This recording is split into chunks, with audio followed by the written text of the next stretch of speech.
Noi siamo dentro un meccanismo di democrazia, dentro lo Stato, e noi abbiamo l'obbligo di stare dentro a delle regole democratiche che lo Stato ci ha imposto attraverso una legge. Quindi il ruolo del sindaco, dei sindaci, dovrebbe essere prevalentemente quello di condurre i cittadini a comprendere cosa ci sta dietro a una legge proposta dallo Stato. Chiaro? Ci sono qualsiasi decisione. Esatto, qualsiasi. Poi c'è qualcuno che deve invece seguire, ci sono altri momenti che si segue, ma questo è il momento dove il sindaco, il consiglio, deve condurre, non seguire. Andiamo avanti su un'altra questione. Adesso ti spiego. No, cerco di aiutarti, o di aiutarci reciprocamente. Quando sono detto differenziazioni, mi riferisco non alle differenziazioni partitiche, mi riferisco agli schieramenti all'interno dei partiti, che è diverso.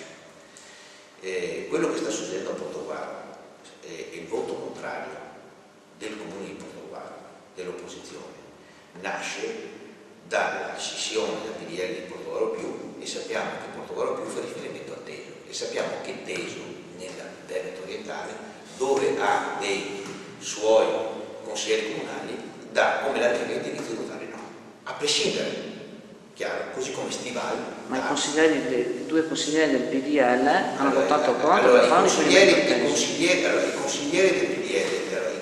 PDL, se fossimo andati, è probabile, anziché io partire quando sono partito io il 3 di settembre, andassi adesso, il PDL avrebbe votato a favore, dichiarato da loro, perché sia Mario Della Torre, lo dico e so che sono ripreso, sia chi so, hanno dato indicazioni di votare a favore.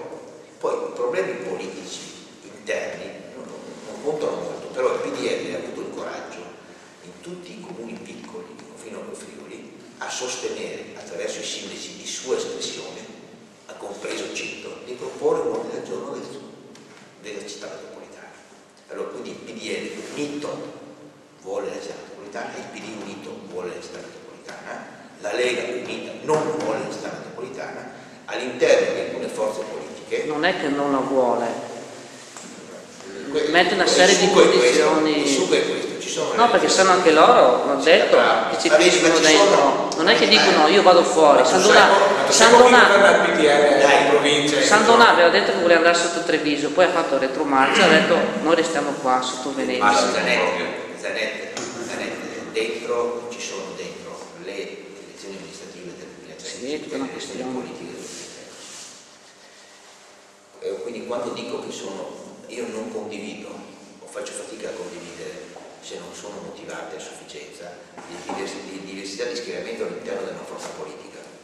Questo io critico, non che all'interno delle forze politiche uno prenda una posizione piuttosto che un'altra, perché noi dobbiamo dare un segnale all'esterno, per quanto possibile con tutte le difficoltà, di avere una posizione unita, mediata se vuoi, ma unita, perché sennò la gente si allontana sempre di più dalla politica e dai partiti.